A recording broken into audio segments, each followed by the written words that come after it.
আসসালামু আলাইকুম, কেমন আছেন সবাই? ঘরোয়া উপকরণে সবাইকে স্বাগত। আজকে আমি একটা নতুন কিছু দেখাবো। একটা ছোটদের বড়দের সবারই ভালো লাগবে। খেতে কিন্তু সেই মজা। তো চলে যায়। এখানে আমি 3 পিস মুরগির মাংস দিয়ে ছোট ছোট করে পিস পিস করে কেটে নিয়েছি। তো প্রথমে আমি লবণ দেব, তারপরে দেব শুকনা মরিচের গুঁড়া, হলুদের গুঁড়া, আদা বাটা, জিরা বাটা, তারপরে দিয়ে দেব রসুন বাটা। এগুলো দিয়ে আমি ভালো করে মাখিয়ে নেব। মাখানো হয়ে গেলে আমি এটা আধা ঘন্টার জন্য নর্মাল ফ্রিজে রেখে দেব। এই সুযোগে আমি জোহরের নামাজটা পড়ে নিয়েছি, পড়ে আবার চুলায় চলে এসেছি।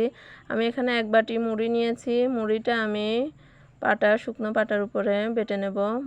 এটা বানানো কিন্তু খুবই সহজ।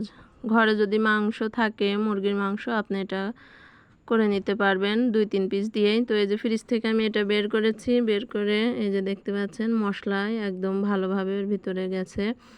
তো আমি কড়াইতে তেল দিয়ে দেব, তেল গরম হতে থাকুক। তারপরে আমি এই মুড়ির গুঁড়া দিয়ে, মুড়িটা আমি একদম মিহি করে বাটিনি, একটু দানা দানা রাখিছি। ভালো করে এর সঙ্গে লাগিয়ে নেব মুড়ির গুঁড়াটা।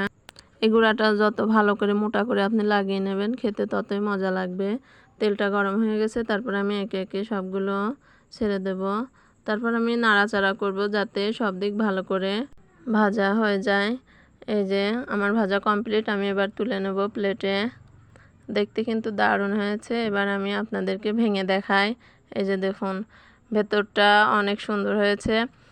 খেতে যে এত ভালো হয়েছে, পরে ভাবছিলাম যে আরও কয়েক পিস বানালে ভালো হতো। তো আপনাদের বাড়িতেও মুরগি আনলে এভাবে 2-3 পিস দিয়ে আপনারাও বানিয়ে ফেলতে পারবেন। ভালো থাকবেন সবাই। আল্লাহ হাফেজ।